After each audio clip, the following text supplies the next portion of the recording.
Hi guys, I'm Danny, and I started a Sunday gym because I've noticed lately that people tend to go to colleges and universities without actually knowing why they're there. And afterwards, starting jobs that are unfulfilling. So I'm interviewing different professionals to see what they have to say and share their knowledge and experience with you. I hope you enjoy it. Right on, Alison. How you doing? Thanks for joining me. Yeah, I'm really good, thank you. Yeah, really, really good. Thanks for having me. It will be a pleasure. You got so much to share. It's going to be tremendous.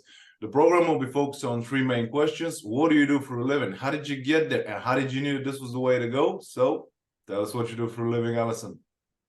Yeah, I am a registered nutritional therapist. I am actually an esthetician as well. And some people don't know what an esthetician is, but an esthetician is a beauty therapist.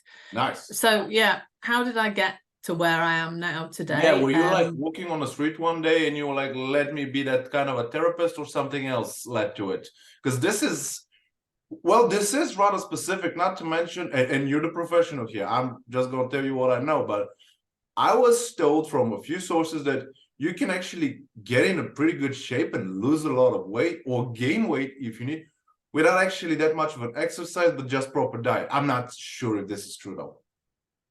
Yeah, it is. I mean, what we eat has a huge impact on our overall well-being. And yeah, I work very individually with clients, depending on, their goals, their health goals, and what they need. Predominantly with women, I work with women in midlife, hormonal, all of that, menopausal women. But my journey really started, in answer to your question of how did I get where I am now and why did I become a nutritional therapist, was when I was a teenager. I had very bad skin. I had acne, teenage acne, Yeah. which is difficult enough being a teenager, isn't it, without suddenly, your face erupting. And that really kind of led me down the path of hormones, what was actually going on. Even at that young age, I was very interested in finding ways to manage my skin without just taking medication. So that's really kind of what triggered me off to my interest in hormones. And I managed to really improve my skin just through diet, looking at my lifestyle, etc. So, and that's when I trained to become an esthetician, a beauty therapist. So I specialized in skin health, but specifically with people that had hormonal skin problems. That's where I started. Yeah. Fairly young when you figured it out. Yeah, I mean, I was trained to be an esthetician when I was 18. That's amazing. Yeah. And then I very soon came to realize that aesthetic treatments are fantastic. You can really help somebody, but you also need the inside piece. What you eat is crucial for not only skin health, but for our overall health. So that's when I went back to university and studied nutritional science. And it was also a time when my mother and, people within my family network, the women, a lot of them were coming up, middle age, hormones, menopause, perimenopause, and they were just really suffering. And there was no help out there. They weren't getting any of their questions answered. So I became very interested in that as well, because again, it's hormone related. So that's what led me, down the route of specializing in women's health hormonally, really. Now, I've heard that, food and specific kind of drinks, they really impact your blood pressure or anything, but I never thought about the skin though. It does what we eat. Yeah. And that's pretty interesting. And you kind of already touched on that, but I really want to expand a little bit here about the third question. How did you know this was the way to go? And the reason I'm asking is that now you are basically the perfect case here, because you figured it out, you went to university exactly for that. But from what I'm seeing, you're a little bit of an isolated case, and probably you've noticed that too. People tend to go to colleges and universities because of that stigma that you have to have a diploma to, to secure a future and so on and so forth. And to be honest, that's not true anymore. It hasn't been the case for a while now. And when they go to college just for the diploma, they kind of hook up with the first thing they had. And some often actually they start a job related to something they've studied, and that's not for them at all. And I'm not here to bash people, I'm not here to insult them or anything. I'm just highlighting something that happens quite often and quite a lot. And it's a subject that isn't being discussed as much as I'd really want to. So that's actually why I made the program. And in all fairness, and correct me when I'm wrong, please, but I think that if you do something like 8 to 10 hours a day, that's definitely not for you, you're going to be a miserable person. And this is rather odd. And I know that academia is an industry and all, and all. I'm not against them. I myself have a bachelor degree, master degree. I'll try to get a PhD soon. So definitely not against it. I'm just highlighting the fact, and I think it's an absolute fact, that a lot of people are being miserable because of that thing that they just picked the first thing and went with it. So you did kind of touch with it, but to be honest, and again, correct me when I'm wrong, all right, but the fact that you went to university and yeah, you were interested in skin and this and that, but with that kind of a background, you could have been a lot of other things. The knowledge you received there, you could have chosen a number of professions, yet you didn't. So you chose that one. Clearly, you did it because you felt that it was for you. But was that like a gut feeling? Were you influenced by someone around you? What was the reason? Yeah, it's a really interesting question. And I went to university to study because I was very passionate about helping people. So I think that the route to why I do what I do, and I love what I do. I can tell. My job is my passion. I get up in the morning. I thoroughly enjoy what I do, because yeah, I can tell you have this lightning in your eyes. That's pretty good. Yeah, and it's making it. I want to make a difference, and making a difference in people's lives, and seeing, the women that I work with, seeing them going from somebody that's feeling terrible to feeling fantastic. It's just so rewarding. Yeah. So I suppose that in answer, I want to make it. If I can make a difference in people's lives for the better, then I'm happy.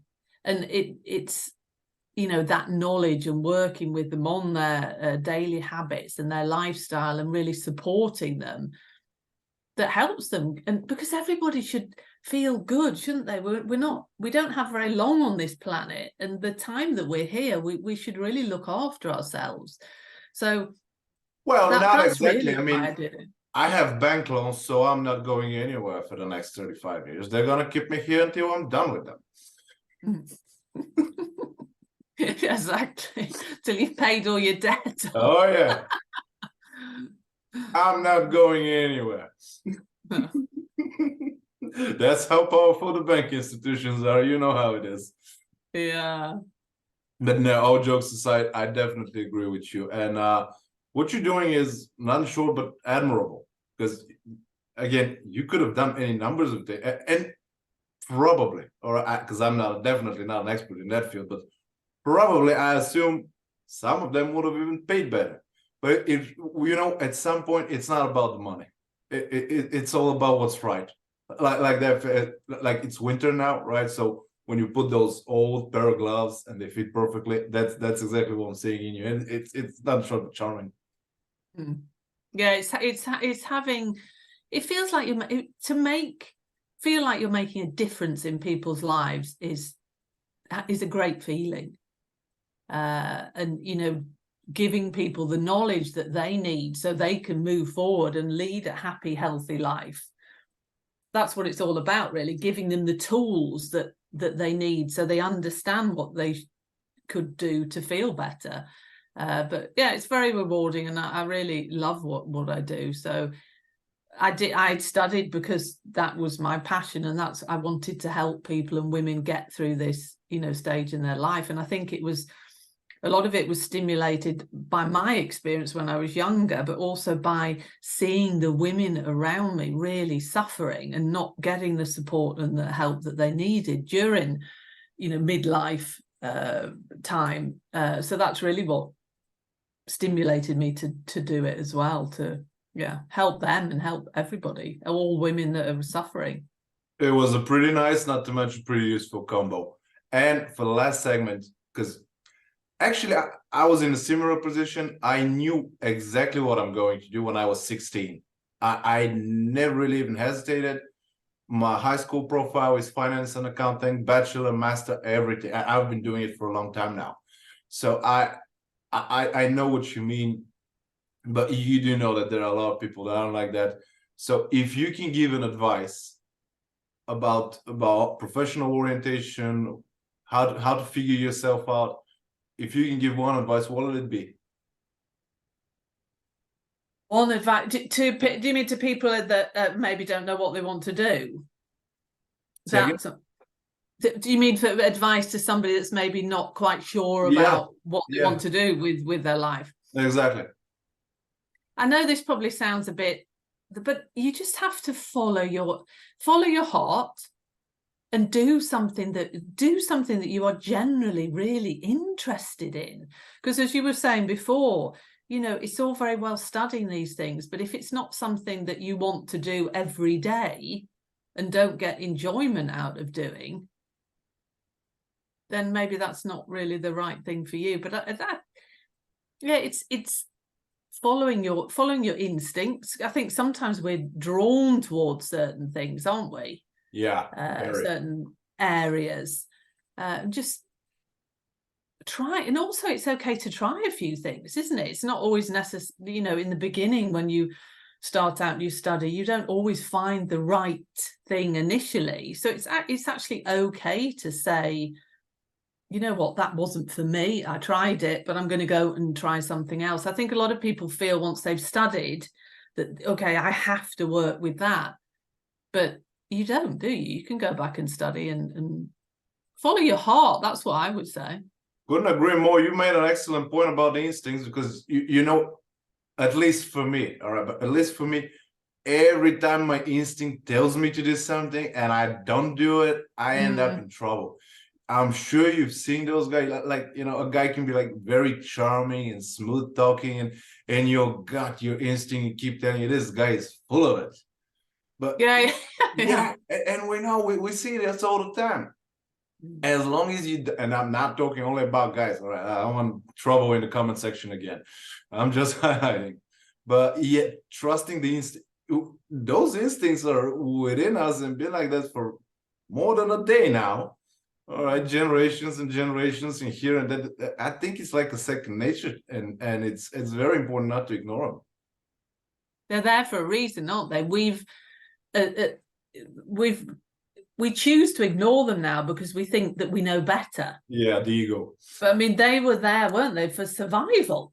You know, in many years ago, when we were, you know, not living in the societies that we live in now, our instincts were what kept us alive.